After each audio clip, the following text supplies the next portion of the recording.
Thanks for joining me. We're about to go through and do some practice problems. Now, you know we've heavily invested in this. In particular, if you look somewhere down here, you'll discover there's a pause button. That's an amazing feature of this video. You see, what you can do is once you see a problem, pause. Think about how to do it. Better yet, do the whole problem. And then, once you're ready, unpause. And even if you can only do part of it, do as much as you can. The more you can do by yourself, the better you'll get. All right, let's begin. Without using L'Hopital's rule, find the limit as x approaches 5 of x minus root 6x minus 5 over x minus 5. Now you might be saying, what's L'Hopital's rule? It's a wonderful thing. But it requires machinery that we haven't developed yet. So basically, it's just saying you have to do what we've learned so far. All right, so we have to evaluate this limit. Now the first thing, if you're going to look at any limit, is to say, do we need to do anything? So how do you check to see if you need to do anything? Well, plug in and see what's going on. So currently, if you do nothing, we have 5 minus the square root. 6 times 5 is 30, subtract 5 is 25. Downstairs you have 5 minus 5. Well, that gives us 0 over 0. Oh, wait, what? No, we know what 0 over 0 means. It means more work, more work. Okay, so we do have to do something. And we start saying, okay, what do we need to do? Are there any hints about what technique we should be doing? There's a huge hint here, and that is we see a square root. When we see a square root, we think, let's get rid of the square root. And what's the algebraic tool that lets us to do that? And that algebraic tool is conjugates. So we're going to be multiplying by a conjugate. Essentially, a conjugate is building off of the difference of squares formula. All right, so we can do the following.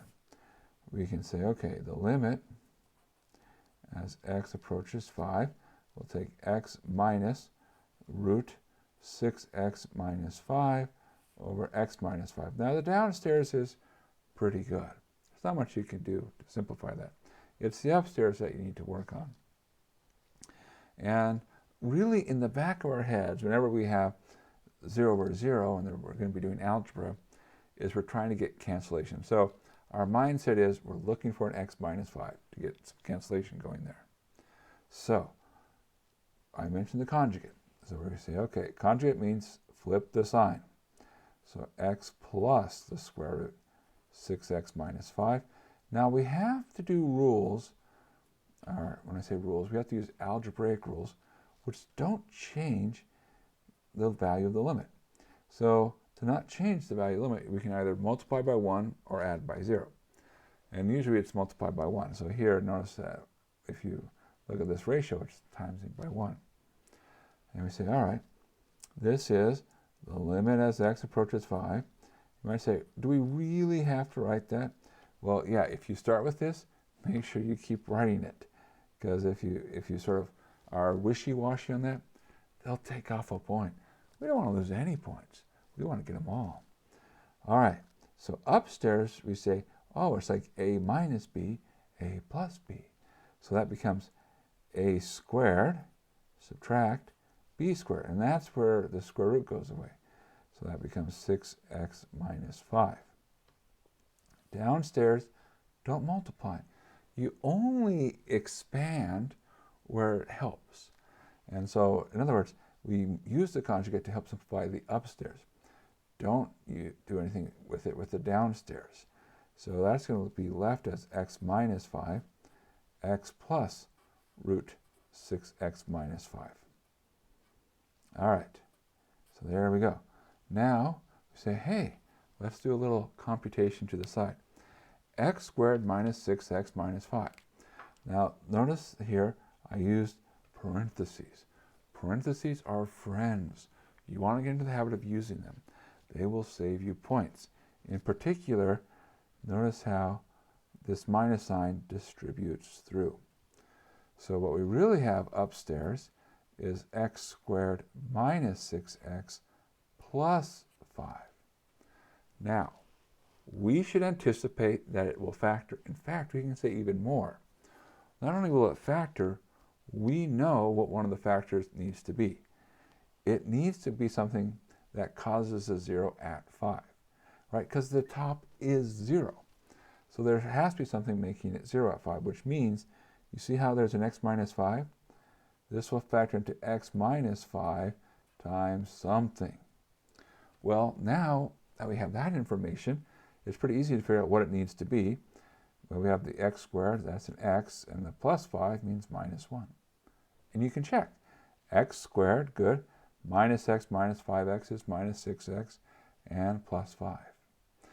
If it didn't do that, mistakes were made. And if mistakes are made, we catch our mistakes. Because, you know, we want to get our points. Those points are ours. We want them. All right. So, again, let's continue on. So we can rewrite this as the limit as x approaches 5. We have x minus 5, x minus 1 over x minus 5, x plus the square root of 6x minus 5. And now our more work is paying off. The more work that we're talking about here is getting cancellation. Canceling things that are causing the zeros. And we say, see how we have x minus 5, x minus 5? Those cancel. Woohoo! Nice! All right, so this is now the limit as x approaches 5 of x minus 1 over x plus the square root of 6x minus 5. Now we haven't actually taken the limit yet. What we've done is we said our original expression for that limit is equivalent to this new expression.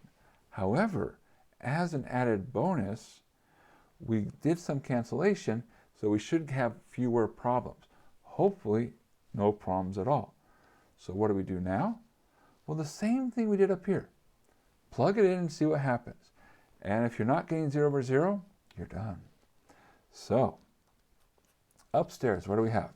5 minus 1.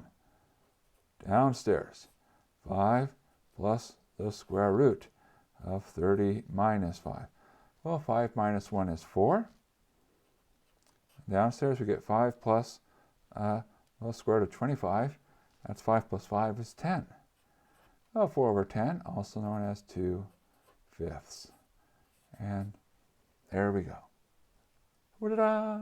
Wow! Okay, good. So remember, check if you need to do more work. See a square root, think conjugate. That's the first one. Without using L'Hopital's rule, find the limit as x approaches -2, x squared plus 6x plus 8, divide by x plus 5 squared minus 9. All right, let's do a quick check. Do we need to do anything? Well, we would have -2 squared is 4.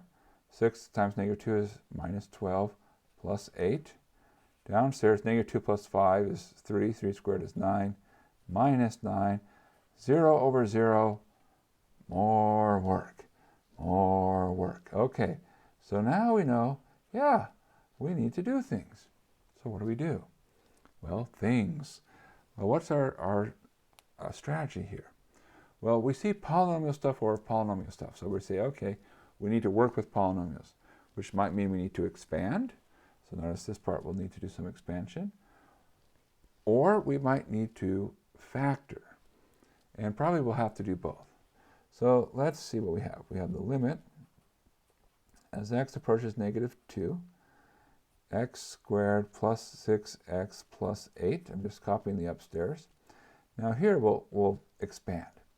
That's x squared plus 10x plus 25 minus 9. 25 minus 9, also known as 16. Now we have to factor the top and bottom, but we actually have a smart thing we can do. We kind of know how it's going to factor. The reason we know it's going to factor in a nice way is because we got zeros, which means something had to make a 0. So that says that when we're factoring here, well, we need to have terms so that when you plug in -2, you get 0. So one of our factors upstairs needs to be x plus 2, and one of our factors downstairs needs to be x plus 2. Well, what needs to be left?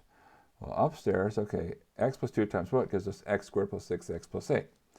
Well, I need an x squared in front, and an 8 on the end, so I claim it's x plus 4. So we can check x squared, 4x and 2x is 6x and 8. How about downstairs? Again, x squared is in front, so I need an x. 16 at the back, so I need a plus 8. Check again. X squared, 8x plus 2x is 10x, and plus 16. And now we've done a lot of the more work. In fact, this one is pretty quick to get the more work done. We say, hey, those x plus 2s, those were causing our zeros. They're canceling out. Life is good. And so we say, all right, what do we really have? This is really the limit as x approaches -2, x plus 4 divided by x plus 8. And now, what happens when you plug in -2? Well, -2 plus 4, that's 2. -2 plus 8, that's 6. And so what do we get? 1/3, right? Because 2 over 6 simplifies to 1/3. And woo! See, limits don't have to be scary. With practice, they're not too bad. Of course, we gotta do the practice. And the moral is, look for ways to get your cancellation. All right? Good, good. Without using L'Hopital's rule, find the limit as y approaches. Now let's be careful here. Let's read this notation. -4 plus. Now that says -4 from the positive direction, so -4 from above, of the absolute value of y squared plus 5y plus 4 divided by y squared plus 3y minus 4. All right. So let's think about what's going on here. First off, do we need to do anything which requires more work? So we'll quickly check. This is currently going to, we have -4 squared, which is 16 minus 20 plus 4. Downstairs, we have 16 minus 12 minus 4. And, well, that's 0 over 0. Okay. Huh. What are the odds?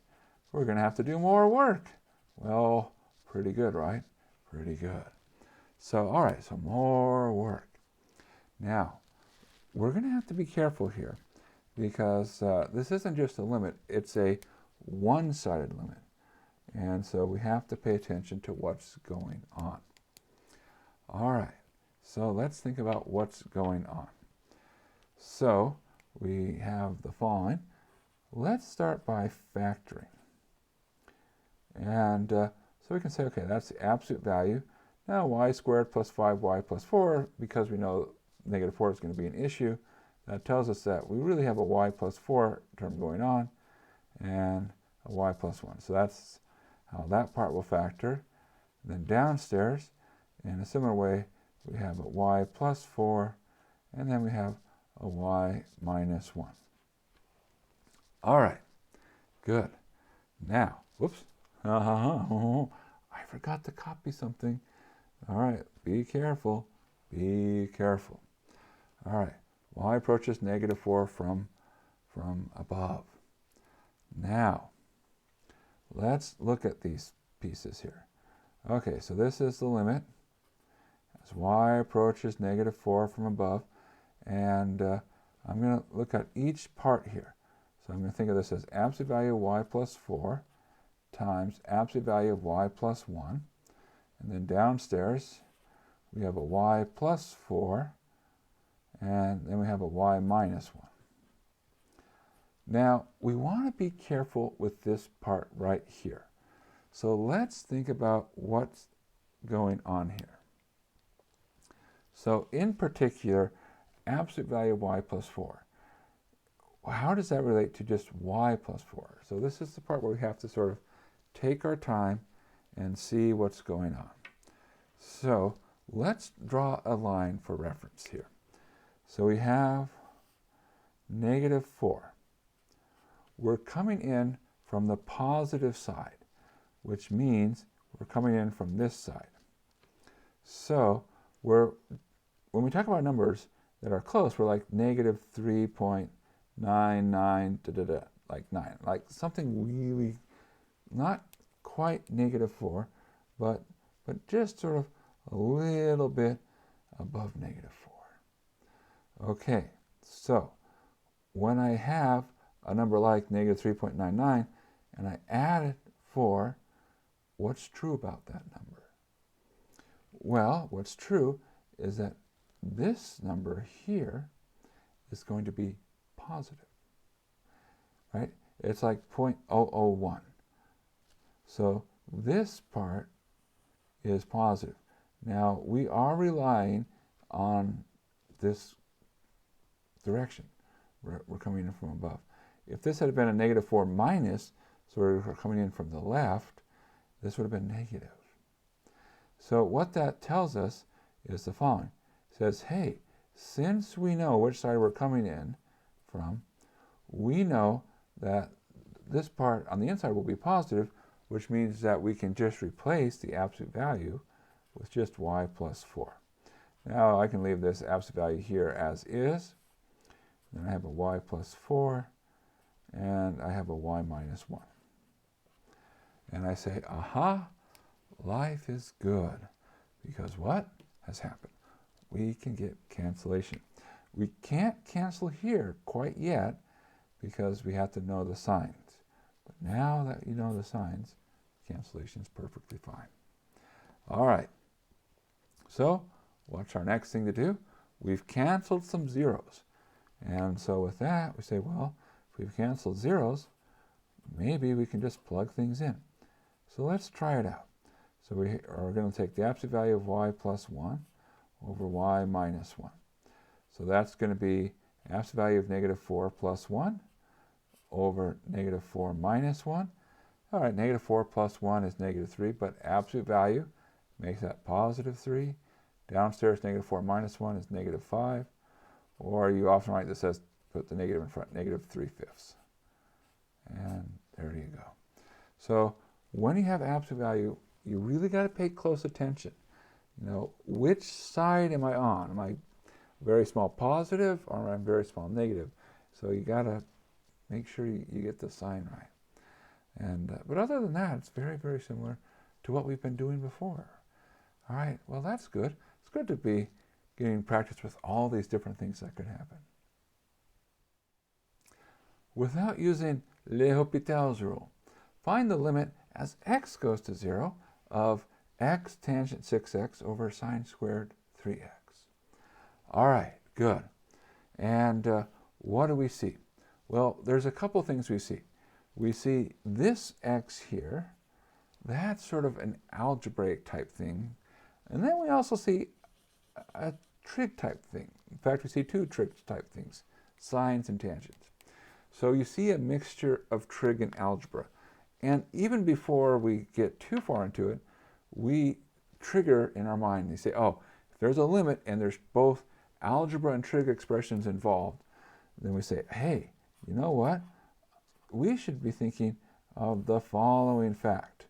So the limit as blah goes to 0 of sine of blah over blah is 1.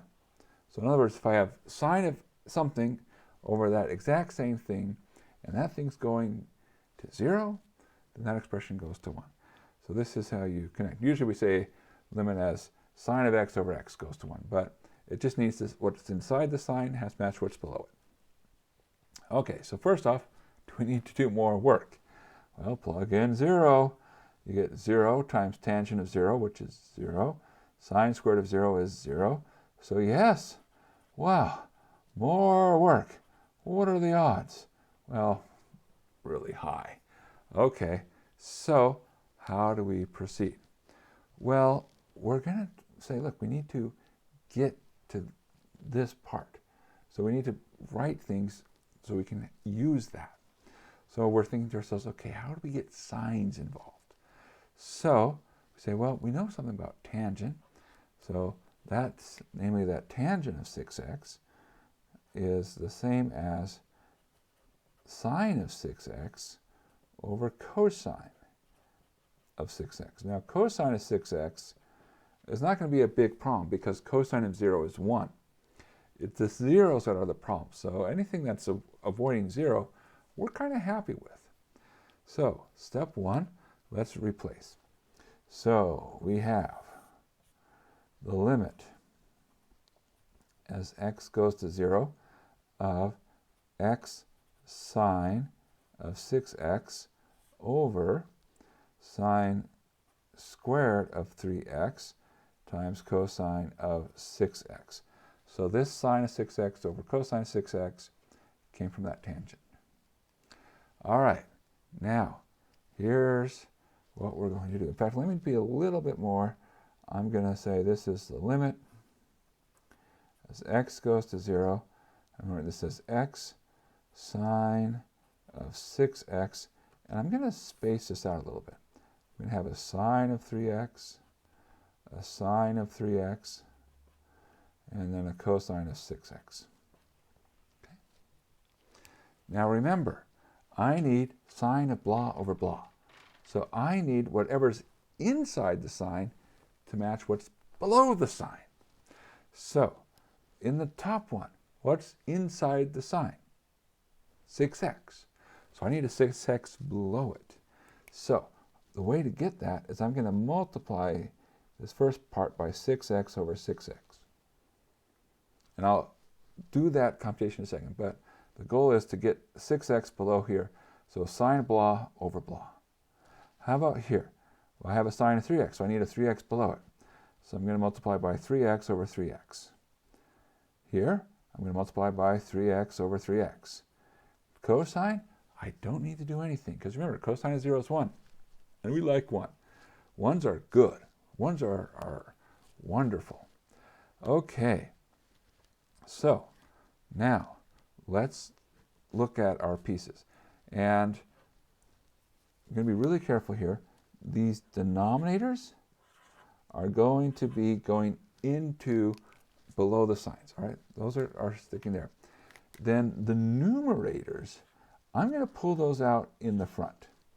So what do we have? This is the limit as x goes to 0. X times the numerator here, 6x, 6x squared. And then we have a sine of 6x over 6x. Downstairs, we have 3x and 3x. That makes 9x squared. Those 3 x's multiplied together. Then we have a sine of 3x over 3x. That's that part. And then a sine of 3x over 3x. That's that part. And then we have a cosine of 6x. All right, now the punchline here is all the trig stuff that's left.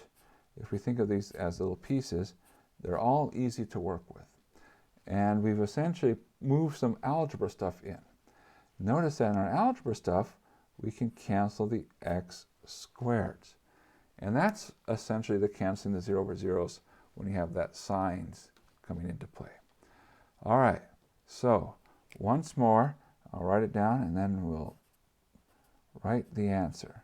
So we have 6 sine 6x over 6x. Downstairs, 9 sine 3x over 3x. Sine 3x over 3x. Cosine 6x. And go through term by term. 6 is 6. Sine of blah over blah. See, the inside matches what's below. 6x is going to 0, so the sine of blah over blah goes to 1. Downstairs you have the 9. Sine 3x over 3x. Again, sine is something over something. Sine blah over blah. 3x is going to 0, So this is going to 1. This is same thing, going to 1. Cosine of 0 is 1. So you get 6 over 9, also known as 2 over 3. And we're done. Okay, now let's recap this one, because there's some useful and important ideas.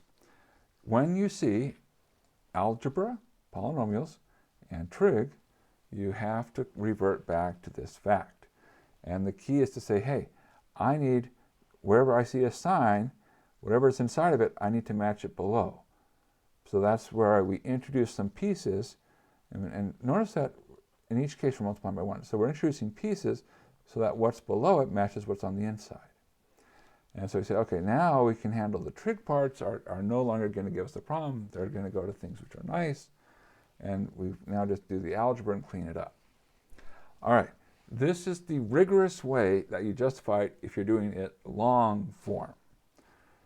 And please don't do the following on the quiz.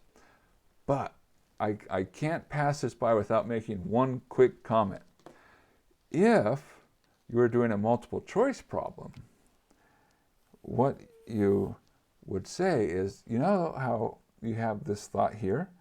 Well, this thought in multiple choice, it turns out it's equivalent to the following, which is that sine of blah is very close to blah if blah is very close to 0. So when the inside of sine is small, you say, oh, it's like you can just ignore what's inside the sine. So what that would tell us is if we came here, we said, well, x sine of 6x over sine squared of 3x cosine of 6x. Well, you say, hey, see how this 6x is close to 0 and this 3x is close to 0? So that says that the top looks like x times 6x. Then you really have like 3x quantity squared, then cosine of 6x. We say, oh, okay, well that's 6x squared over 9x squared cosine of 6x. The x squareds cancel, and now you say, well, that's 6 over 9, and then cosine is going to 1. So you get, oh, that's about 6 over 9. And then you say, oh, so the answer is 6 over 9, which is right. And it does work, and it can be that quick. However, I know the people who grade these things, and so they really want you to say, oh, I want to use this idea here. So if you're doing multiple choice, you don't have to justify and say, oh, I can understand, I have this sort of idea, that can help you save a lot of time. But if you're doing long answer, be careful and justify it, because we really want you to make sure you're like, you know why it's true. All right, that was our little aside. Back to the fun. A portion of the graph of a function f of x is shown below. So we have f of x is doing something. Find a value of b so that the average rate of change of f of x over the interval from 1 to b is a half. Explain your answer. All right. Now, say, okay, so we're doing average rate of change. Cool. Now, one thing I like to think about is, what is an average rate of change doing geometrically? Like, what does it correspond with? Well, I like to say, hey, this is a slope of a secant line. It's like, yeah, okay, that's right. It's like rise over run in some sense. That's the formula. So we say, okay, we know we're looking for an interval from 1 to b, which means that we want one of our points to be at 1. So we say, oh, we come here, we say, okay, one of our points has to be at 1, 2. All right, that's great. And now our secant line has to have slope of a half. So we say, okay, so our slope of our secant line is a half. So we can come to this picture and we say, okay, we need to go up 1 over 2 to get a slope of a half. So we're just going to start going here. And we're looking for any place where this line hits the curve. Now notice it hits it here. Okay, the problem is we don't know exactly where that number is. But it also hits it here. We say, oh, now that is a number we know. And so our answer is b equals 5. Now, are we done? No. Well, why? Because there's this word explain, and of course, that's what they're really after. Okay, so now that we know how to find the point, we can say, okay, how do we explain it? Well, we can say, f of 5 minus f of 1 over 5 minus 1, well, since this is our explanation, is equal to, and then we just plug in our values. That's 4 minus 2 over 5 minus 1. That's 2 over 4, and that's 1 over 2. All right, so that's an explanation algebraically. An alternative could be, how did you actually find this b equals 5? We could say, well, since the line through the point 1, 2, which is that function, with slope 1/2, which is that rate of change, intersects at the point 5, 4. So that's the second explanation. So there's the algebraic explanation, which says it works. You plug it in and you get exactly the rate of change of 1/2. And then there's the geometric explanation. It's like, well, we went through and we said, hey, when we were after where we were interested in, we were looking for a point we are given as 1, 2, slope needs to be 1/2, and we've found where it intersects. So either one of these explanations explains why it works. But yeah, wow, this one was fun. And kind of a lot faster than you may have thought, because it's like, well, we don't understand what this function is. We don't have a formula for it. And so we may not. Sometimes they give formulas as functions. Sometimes they give it to us as pictures. And there will be times later on when they give formulas to us as just like we have some data, but we don't have the whole thing. We've got to be comfortable in all settings. And so just be ready. All right, cool. Woohoo, nice. We have a lot of words on this one. Given that the average rate of change for y equals f of x over the interval 0, 4 is -2. Okay, let's maybe pause and just write that. So when you have lots of words, let's do a translation. So it's like we have math and English. So we're going from English to math. All right, so our translation. So we see average rate of change, which we have the average rate of change formula. And we're going from 0 to 4. So it's f of 4, subtract f of 0, divide by 4 minus 0, and that equals -2. So that's the first sentence, right? Average rate of change over the interval 0, 4 is -2. Okay, keep reading. The average rate of change over the interval 2 to 4 is 1. Okay, so let's translate that statement.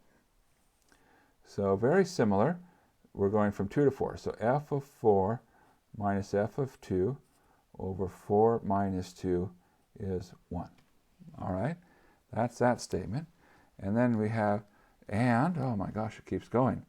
The average rate of change over the interval 2, 7 is 9. Okay, so this sentence says that, all right, f of 7 minus f of 2 over 7 minus 2 is 9. All right, so that's what we're given. Now, determine the average rate of change over the interval 0 to 7. Okay, so this is what we are given. We'll just mark this, given. Now, what do we want to find? Well, we want to find the average rate of change over the interval from 0 to 7. So that would be f of 7 minus f of 0 divided by 7 minus 0. Okay, so now we understand things. So we can translate all of this into a series of equations that are given and an expression that we're asked to find. All right, cool. Now, in some sense, there's a connection here, right? Because it's like, well, I need to know something about f of 7 versus f of 0. And we see f of 7 here, we see f of 0 here, but we want to get rid of these f of 2s and f of 4s. Okay, so now we sort of have an idea. All right, so how can we approach this problem? Well, really the goal is we want to cancel out these f of 2s and these f of 4s. So let me start by saying I don't like fractions. They make me nervous. I've lost a lot of points in my life to fractions. And so when I see fractions, I say, can I get rid of them? And so let's go ahead and rewrite these. So we're going to multiply through. So this first expression says, well, f of 4 minus f of 0, 4 times minus 2 gives minus 8. Here we have f of 4 minus f of 2, and 4 minus 2 is 2. 2 times 1 is 2. And then here, f of 7 minus f of 2. 7 minus 2 is 5. 5 times 9 is 45. Okay, all right. Great, great, great, great, great. Okay, so now we have our numbers in play. Okay, so the question is how to combine them in such a way that we get cancellation. All right. Well, let's suppose I have the f of 7 here. I want to get rid of the f of 2. Well, here's an f of 2. So how can I combine these to get rid of the f of 2? Well, I want to keep the f of 7 as plus 1, so I'm not going to change anything here. Say, well, I have a minus f of 2 and a minus f of 2 here. So here's an idea. Let's multiply this by a minus 1, and then add these bottom two together. If we do that, what do we get? Well, the f of 7 stays as is. The minus f of 2 and minus minus f of 2 becomes a plus f of 2. Cancel out. But I now have a minus f of 4. Right? Okay, so that's the left-hand side. And then on the right-hand side, I have 45 minus 2. 45 minus 2 would be 43. All right, so now we have that. Okay, so we've gotten rid of the f of 2's. We haven't used the first equation yet. Let's rewrite that equation. We have f of 4 minus f of 0, and that equals negative 8. All right, how can we combine these to cancel the f of 4's? Well, what we can do is that we can add here. Right, because here it's a minus f of 4, here it's a plus f of 4. So we'll add these equations together. So, okay, so these two equations became that one. Now if we add, we get f of 7. The f of 4's cancel. Then we have a minus f of 0. And 43 subtract 8 is going to give us 35. Now, we have f of 7 minus f of 0. Nice! That's what we wanted. And so we say, hey, what is it we're after? Well, our average rate of change for the interval 0 to 7 is going to be, as we said, f of 7 minus f of 0 over 7 minus 0. That's 35 over 7, which is going to leave us with 5. So our average rate of change is 5. Good, good. And we're done. Now, there's something which you might say, why is this? Not that the answer is 5, because, okay, we did the math. But there's something like, why is it that here you subtracted, but here you didn't?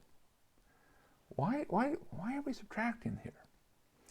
And I want to try to sort of like build some intuition about why we might subtract and why that makes sense. And so if you're happy with this answer, move along. If you're like, this is still making me feel uncomfortable, maybe give me a chance. Okay, so let's look at what we have. We have our average rate of change from 0 to 4. So I'm going to mark 0 up to 4. Then we have an average rate of change from 2 to 4. So 2, up to 4. And then we have an average rate of change from 2 up to 7. All right, now what are we after? Well, we're after the average rate of change from 0 up to 7.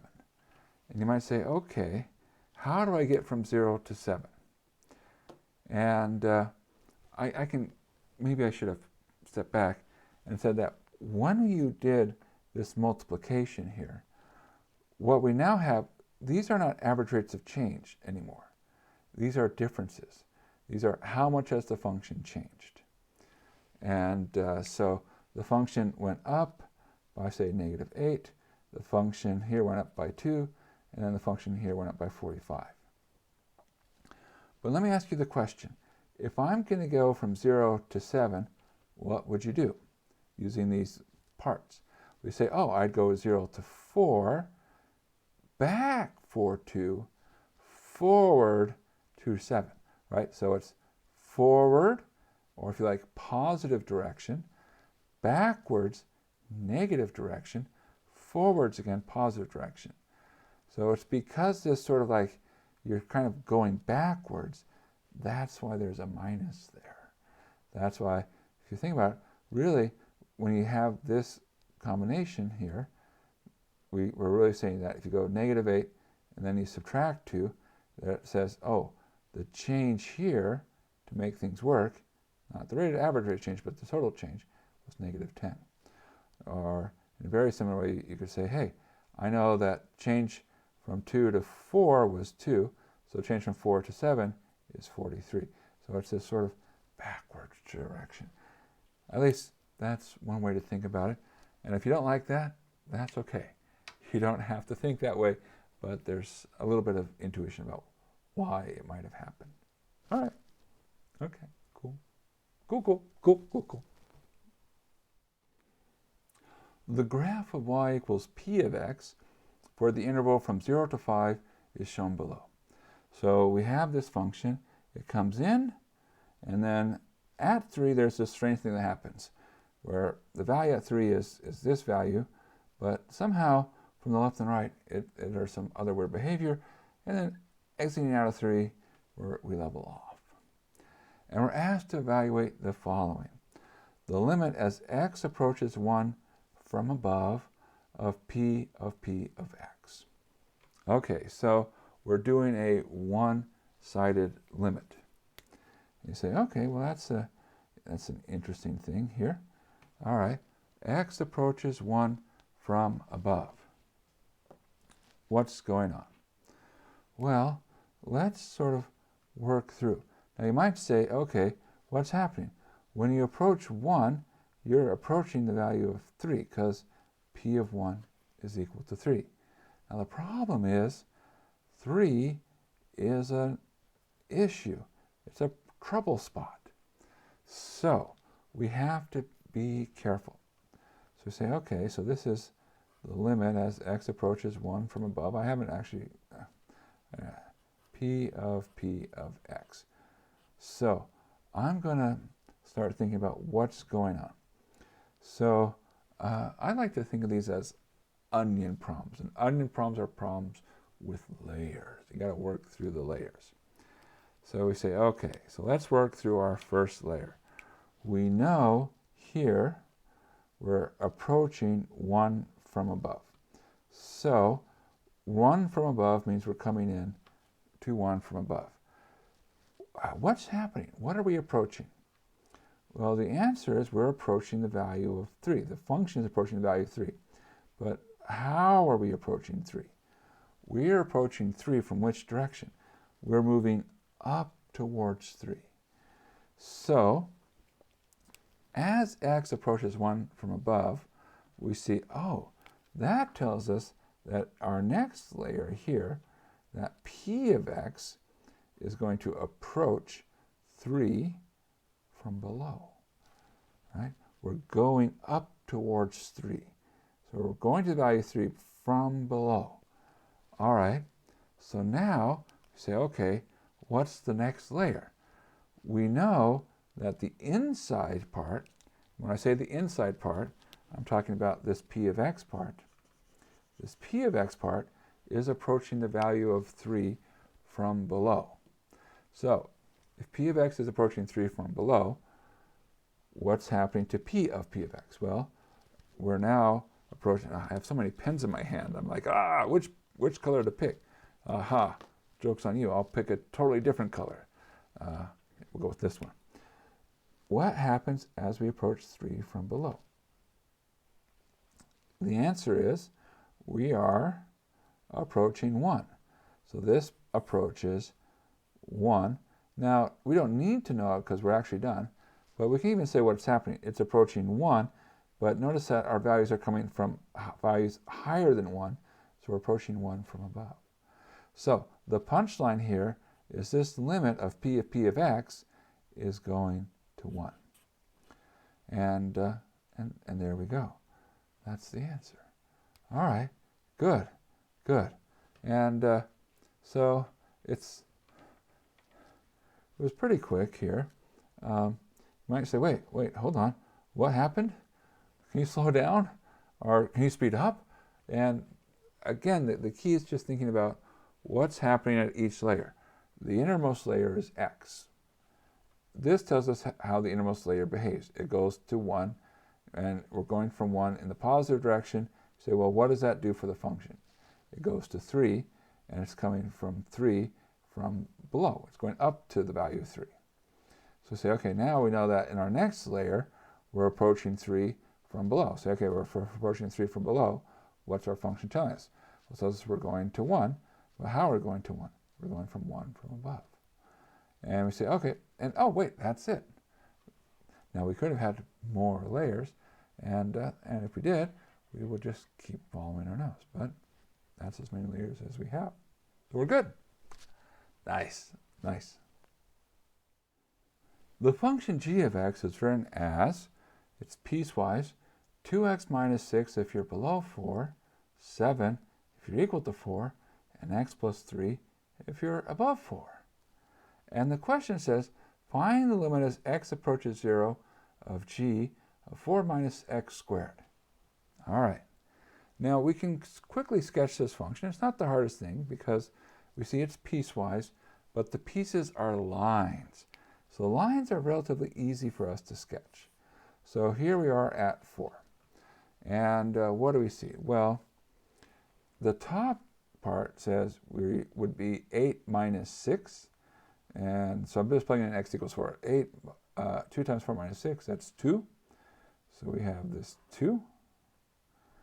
And it's a slope of 2 coming up, so it's a fairly steep slope coming in.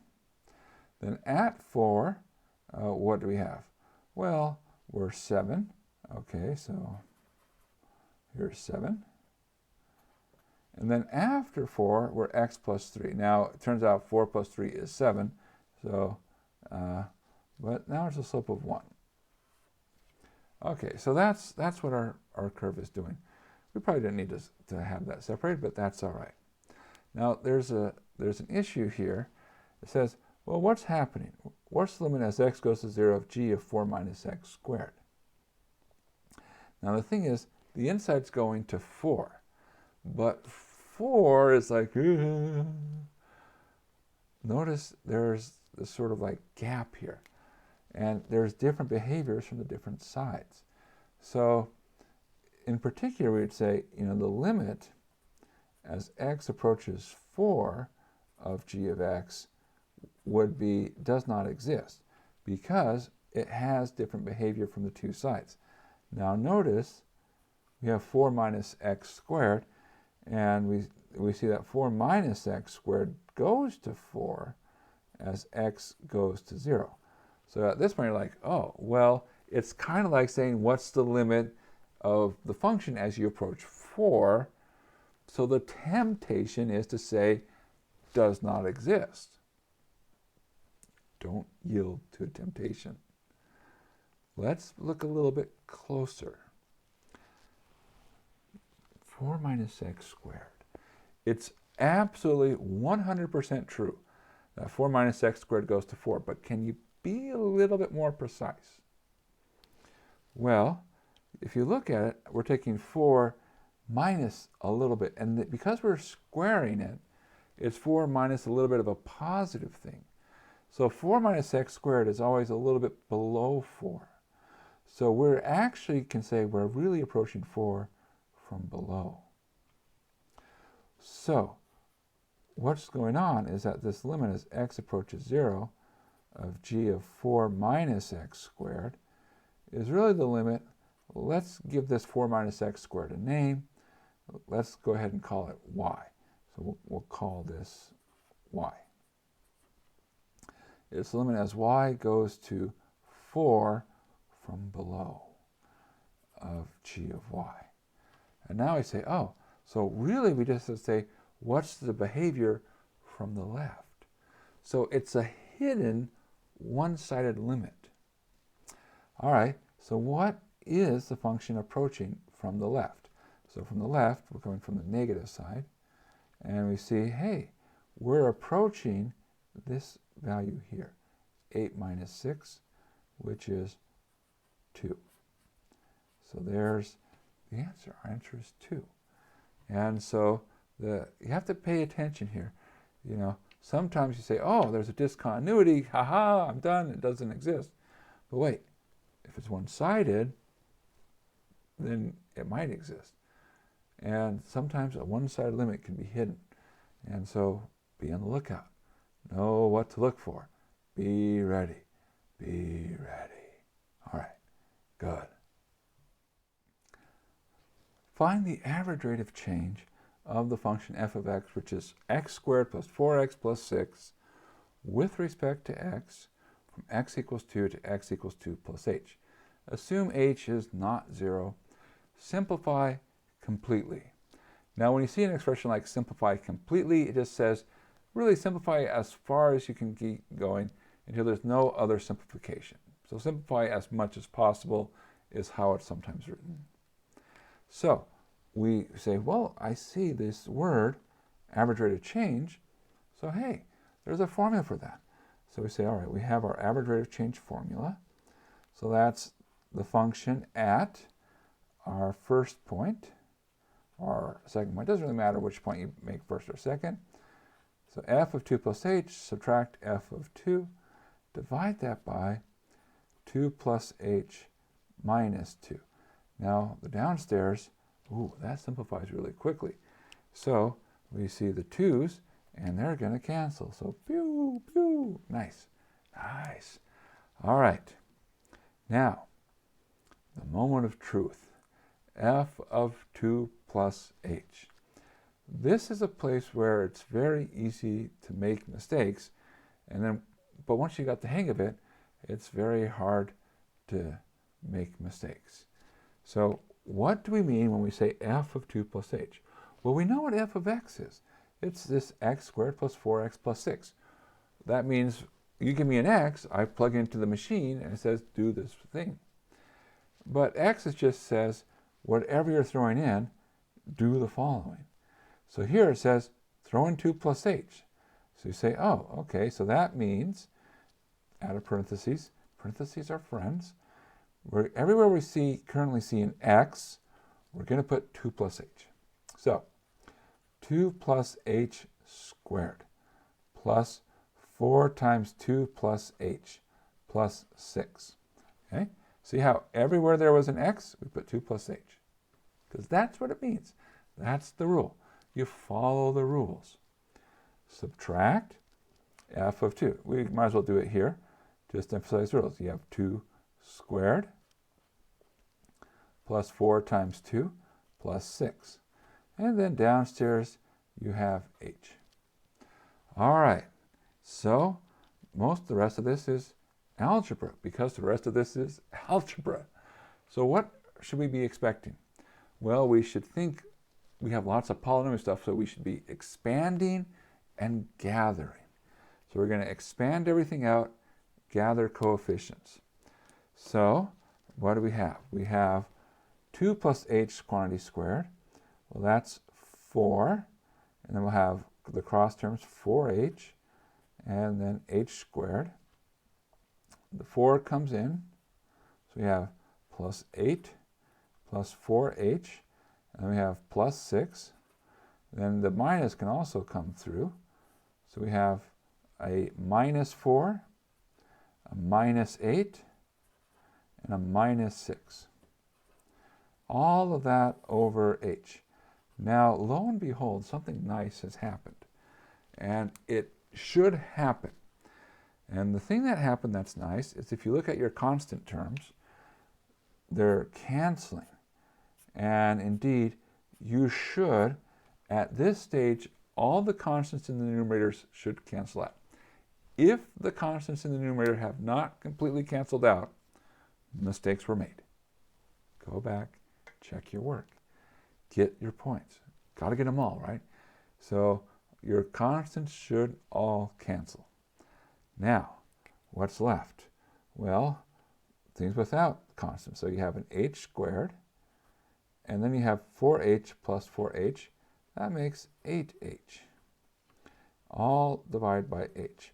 Well, we're not done, because notice we could pull an h out from the upstairs. So h times h plus 8 divided by h. And again, we get cancellation.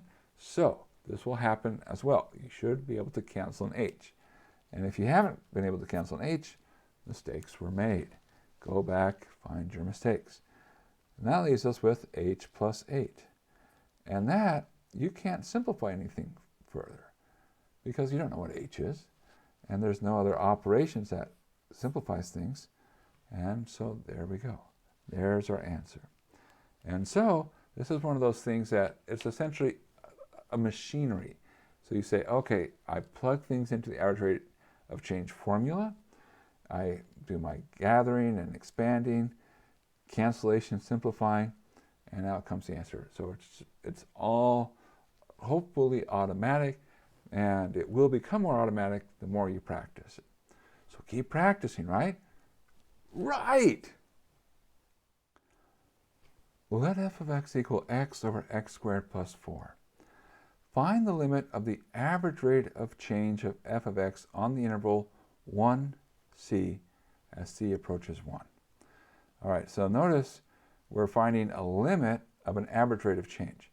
So when you see the word limit of average rate of change, what's happening here is this is really going to be an instantaneous rate of change.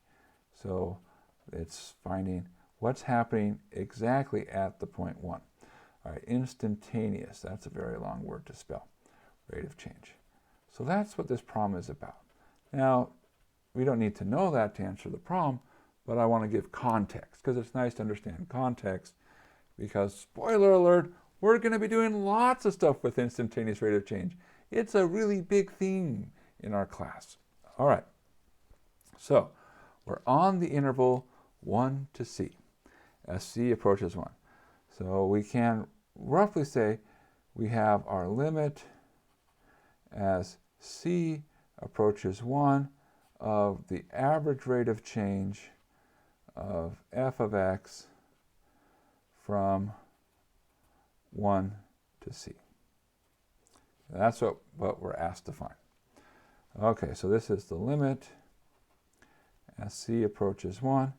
And we say, okay, what's our average rate of change formula? Well, that's f of c minus f of 1. Divide that by c minus 1. All right, well, now we just follow our nose. And I will say, I'm going to keep writing this limit. Make sure you do that. If you start writing the limit, you got to keep writing the limit up until the point where you evaluate that limit.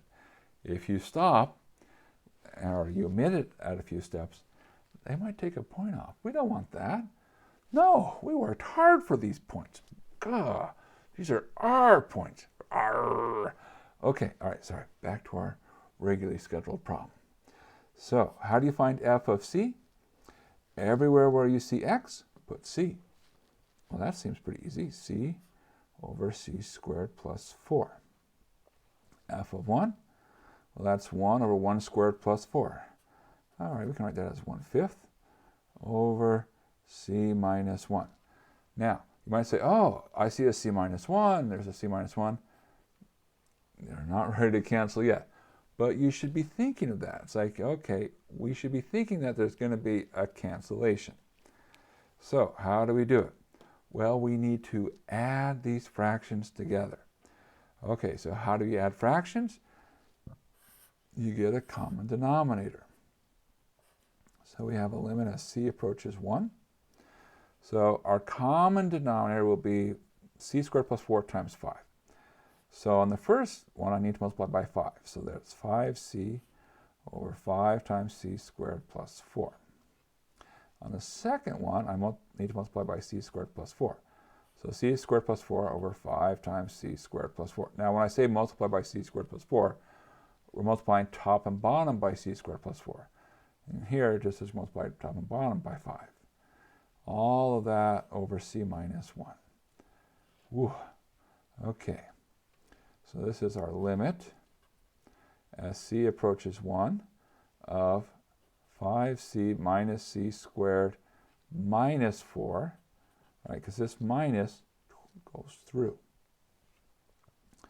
over 5 times c squared plus 4, all over c minus 1.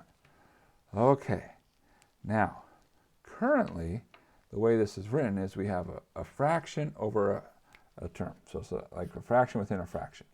So let's bring this c minus 1 upstairs. And the way you do it is you're going to flip it over. So this is going to be the limit. As c approaches 1, we have, and I'm going to rewrite this.